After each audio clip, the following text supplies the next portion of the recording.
the last point I wanted to touch on before I wrap up the four ways that an alienating parent twists a child against the other parent is what I call rewards for compliance. Compliance meaning to act in accordance with the alienating parent.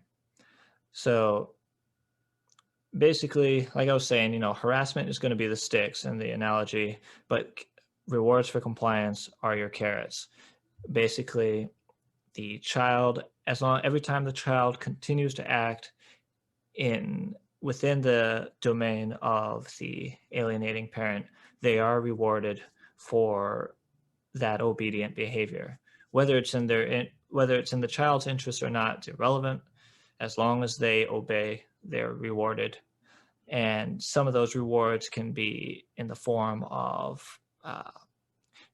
fun activities or concessions such as hanging out with your friends. Right. I just love to distill it down to basic stereotypes of abuse because that Mhm. really reminds me of domestic abuse between a man and a woman, where she gets a punch in the face, and the next day she gets a beautiful bouquet of flowers, and it entrains this sort of patterning of abuse reward. So Absolutely. just to really strengthen what you're saying, because sometimes if anyone doubts that alienation is abuse, there's a No, yeah. yeah, you're absolutely correct. And it's that polarity, like going one extreme to the other extreme that creates this sense of uncertainty. And you're always on your toes, knowing that at any moment you could either get yelled at or highly praised.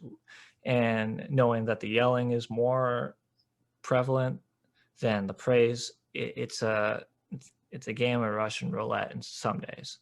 And when do I get to feel safe in my container, in my body?